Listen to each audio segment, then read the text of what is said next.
I am a college student studying engineering at a university. As an engineering student in the present day, you need to do a lot of extra things aside from doing your coursework and paying attention in class or studying for tests and doing well in them. You have to do things like join design teams, find internships, do a co-op for a semester or so, or do research. I really tried to get an internship, but the first I've ever gotten was basically a pre-screening before an interview, which I botched, in part because I was assigned to the oldest and meanest looking interviewer in the entire room. I am pretty easily discouraged and not hardworking enough to apply for internships constantly, so that never happened. I was, however, able to gain good experience for my resume by joining a competition design team and, much more importantly, become part of an on-campus research lab. My lab duties mainly consist of designing instruments, helping with assembly and fabrication of various things that we'd be using in the lab, and, of course, doing research. One day I entered into the lab with a full-fledged plan on what I was going to do that day, which was to start the first step in assembling something that I had been designing for several months at that point. It was just me in the lab at the time, and the big thing that I needed to do was to use epoxy to glue together some things so that way I could leave them overnight to cure.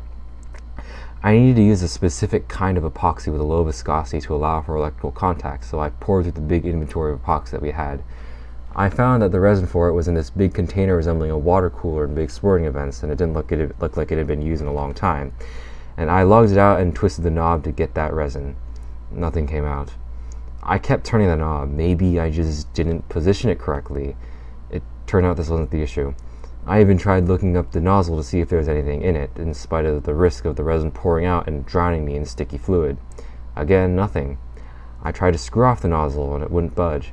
At this point, I had figured out that somehow the resin had hardened inside the container and clogged up the spigot, something that epoxy resin is supposed to do by itself. Eventually, a senior lab member who I knew fairly well finally came by. I asked him for help, and together we managed to finally open it. Sure enough, there was this thick wall of hardened, crystallized resin clogging the spigot. The next 30 minutes or so were spent using a pair of scissors and other things digging out a hole in the resin so that it would finally flow. I brought up the absurdity of this entire thing to the lab member, just the sheer fact that this is what my entire day was spent doing. The lab member, a grad student who had been at the lab as a researcher for a long time, told me something along the lines of, "This is just how research is sometimes, just spending an entire day digging out resin." Eventually the thing worked and I was finally able to make progress. Unfortunately, the way I made the device ultimately didn't work, but such is the nature of research.